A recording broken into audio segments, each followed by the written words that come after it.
The world is full of the very rare and unusual, from our own planet Earth to the very farthest reaches of the cosmos. Whether natural discoveries are being made or laboratory experiments are being carried out successfully, scientific innovation changes and evolves from day to day, leaving us in a constant state of wonder and awe. So today, here at Unexplained Mysteries, we will be going over 3 recent discoveries that came about as a result of this innovation.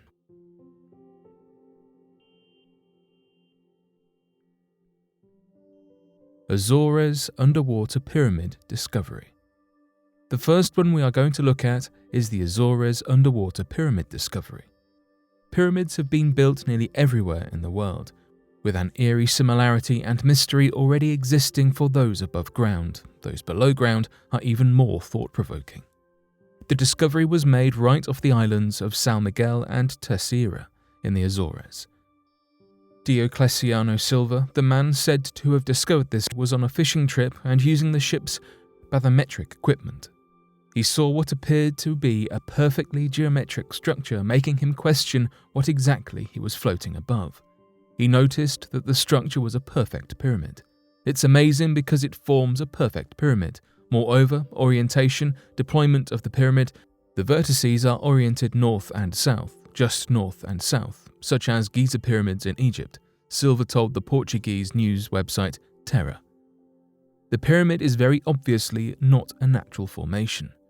The pyramid's age is supposedly 12,000 to 20,000 years old, dating all the way back to the last ice age, but little research has been put into the pyramid itself. Interestingly, the Portuguese Navy has dismissed the pyramid as a seamount based on old sonar readings in the area. No investigative team has actually gone to the site to check what this occurrence is truly all about. One of the admirals of the Navy, Admiral Fernando Perez, commander of the maritime zone of Azores, says there is not enough information about the pyramid to say what it really might be. He says that at the time, the probes would be a danger to navigation and find nothing.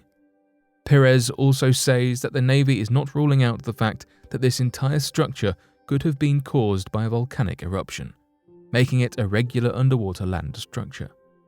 However, no such research has been conducted and further probes have been shut down. There are no civilizations local or even remotely nearby the area that were traditionally pyramid-building societies. Archaeologists that did have the opportunity to excavate the area found an epigraph from Roman times, Carthaginian sanctuaries, cave art and megalithic structures. Due to governmental decisions and the Navy's overall skirting of the issue, it's probably a good idea for researchers to accept their answer of this simply being a volcanic underwater structure.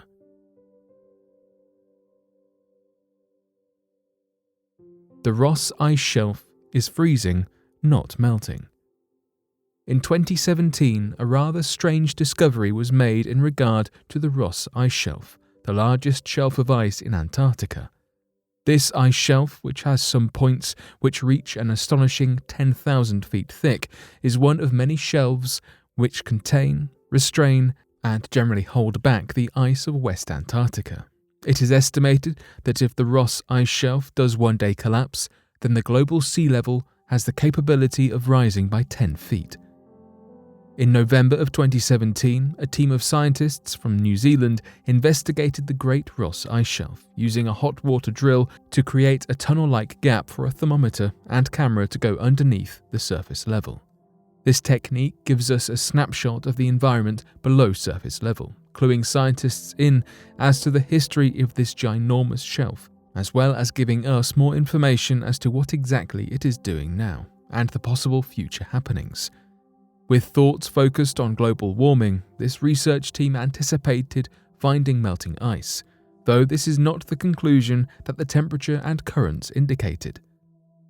Contrary to expectations, the water beneath the Ross Ice Shelf seemed to be freezing and crystallizing, not melting. Christina Holb, a glaciologist from the University of Otago in New Zealand, was a co-leader on the project and summed up the strangeness of this discovery in 4 simple words when talking to National Geographic.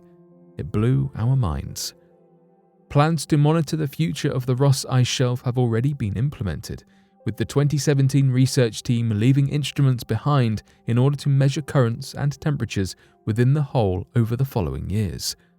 The freezing of the ice shelf seems promising, suggesting it is plenty stable, at least for the time being. Scientists are also optimistic that the findings from this study will let us see if there have been any changes or melting that has happened in the past, as a direct result of climate shifts.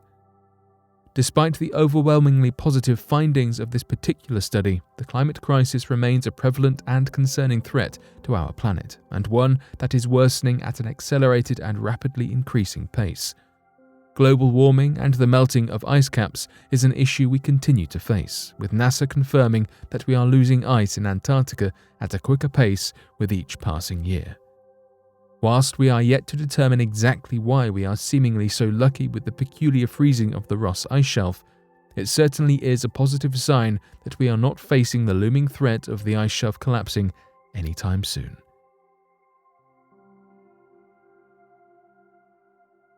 The Rhodope Skull. The main part of the Rhodope mountain range lies in Bulgaria, with around 20% spilling over the border into Greece. The mountains themselves are absolutely stunning, with luscious greenery covering the countless river gorges that are a prominent feature of the area. As an ecological and cultural crossroad between Europe, Asia, and the Mediterranean, the Rhodope Mountains are extremely biodiverse. Many species, ranging from big bears to small squirrels, call the range their home. But what if we told you that, over 1,000 years ago, the Rhodope Mountains were home to some less conventional creatures, shall we say? In 2001, a man named Roman Genshev came across something truly bizarre whilst hiking in the Rhodope Mountains. Roman lived in Plovdiv, the cultural centre of Bulgaria just north of the mountains, a city which, thousands of years ago, was part of the ancient Greek Empire. But whether the discovery was actually so coincidental is our first mystery. Roman claimed that he had been experiencing extremely vivid dreams for some time prior to his mysterious discovery, and he felt as if somebody had been guiding him towards it. It was like Roman had made a connection with something supernatural. He claimed that the dreams had guided him to a spot where figures in strange silver dresses gathered in the Rhodope Mountains. Lo and behold, upon venturing up there, he found something truly bizarre. Just a little way below the ground's surface, Roman saw something hard and beige-coloured. After clearing away the mud, the object revealed itself. It was a skull, but not just any old skull. The skull that Roman found was truly bizarre. It resembled no known creature and looked severely deformed. The front of the skull was inverted, very flat, and the nose, mouth, and eye sockets looked markedly different to anything that a human or animal would possess. The eyes were large, pointing diagonally upwards. The mouth was thin and short, with 2 cavities either side of it. The nose drew into the mouth, and the top of the skull lent itself to holding a rather large brain. Researchers and archaeologists alike were completely baffled. They had never seen anything like this before, and, in fact, could not even link the skull to any prehistoric beings that may have been fossilized. The skull weighed around 500 grams, and next to it, a small piece of metal weighing nearly a kilo was also discovered. However, after more research and even more bemusement, the project was unofficially called off in 2002.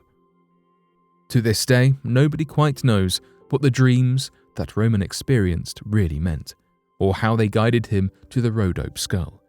It must be said that this is one of few occasions where scientists have come together and agreed that an extraterrestrial being may be responsible for this truly strange relic.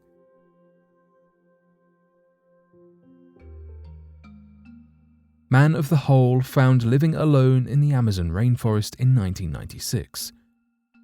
Brazil is known for having some of the oldest uncontacted tribes in the world.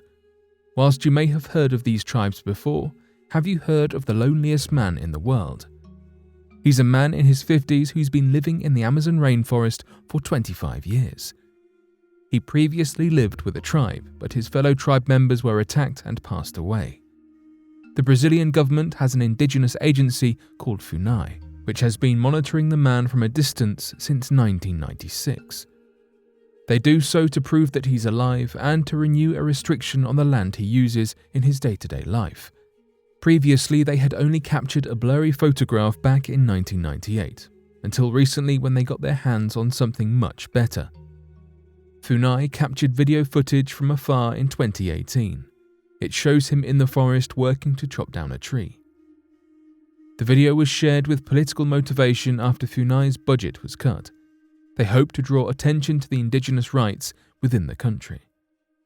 This video is also exciting because, before this, we had not seen much of this unknown man. Whilst there have been numerous research reports that have looked into his life, he is uncontacted. That means that no one outside the tribe has spoken to him, that we know of. His tribe's name and language still remain unknown as well, not leaving us with much to go off of. Aside from being referred to as the loneliest man in the world, he's also been called the Whole Indian. As you can imagine, this name was given because he has been known to leave behind deep holes in the forest. Experts believe he was using them to hide or trap animals. Researchers have also discovered straw huts and various tools that have been made by hand. Many are surprised that this man has survived alone for so long and still remains in excellent health from what we can see. However, Funai claims that they would love to learn more about the man, but he has only acted in a violent manner in the past. He has made it very clear that he doesn't want people to contact him by shooting arrows at anyone who comes his way.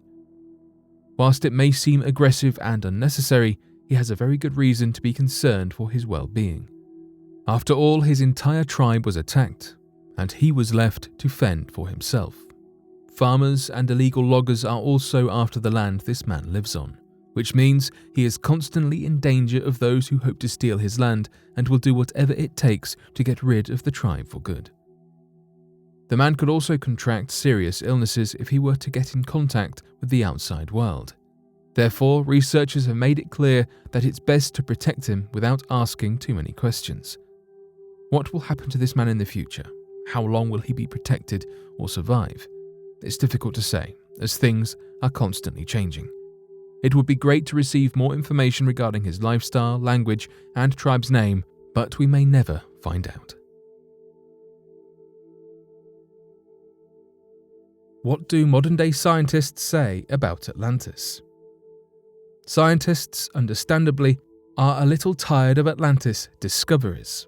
The firm mentioned in the first section of this video are not the first to claim they have found the ancient city, and they certainly will not be the last. Researchers are quick to point out that so-called Atlantean ruins most likely belong to other ancient cultures and are incorrectly being passed off as being from Atlantis. In fact, this occurrence happens so often that scientists have begun to collectively sigh at the sight of another apparent Atlantis discovery. So far, people have claimed to find Atlantis in Bolivia, the Caribbean, Turkey, Germany, Malta, Turkey, and even Antarctica. The existence of Atlantis is not considered to be factual by most researchers. In Plato's original descriptions of the city in 360 BC, he mentioned that he had basically heard of the ancient civilization through passed down information. Plato used the downfall of a once great civilization as a way to explain his thoughts on corruption. While Atlantis was a mighty and prosperous place, they eventually drove themselves into oblivion by the hand of the gods. Scholars have always seen the Atlantis story as just a story. Yet, the narrative suddenly switched when in 1882, the book Atlantis, The Antediluvian World was published. Written by amateur scientist Ignatius Donnelly, the book claimed that Atlantis was not in fact a parable, but a real historical location. After Donnelly's book was published, the idea of Atlantis slowly grew into the public consciousness. Eventually, an idea of Atlantis totally separate from that of Plato's began to take hold, leading people to search for a city that most likely never existed. Still, many have followed descriptions left by Plato in order to find Atlantis' geographical location.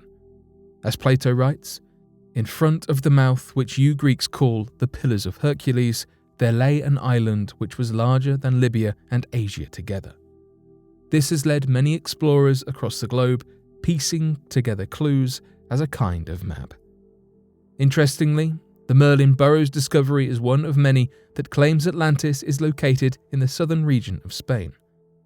National Geographic produced a documentary named Atlantis Rising, supposedly showing evidence that the city was in Doñana National Park. A 2004 study in the journal Antiquity also made the same claim. Additionally, the director of the Anglo-Spanish American School of Archaeology, Elena Maria Wishaw, authored the book Atlantis in Andalusia in 1929, which theorized that the region was a colony of Atlantis. Scientists believe that this area is a hotbed for claims because ancient humans lived in the region thousands of years ago. In a December issue of the Journal of Archaeological Science, it reports a study indicated that in what is now the Doñana National Park, humans were living in the area around 5,000 years ago. Even if the claims made by different groups were true, the dating of the Atlantean civilization does not match with any of our understanding of our evolution or growth to human civilization.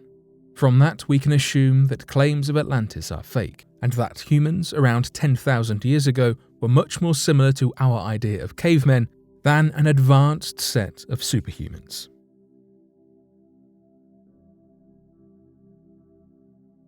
But what do you make of these recent discoveries? Be sure to let us know your thoughts in the comment section below and help us by growing this community while working to solve these unexplained mysteries. Thank you for watching, and don't forget to subscribe for more videos.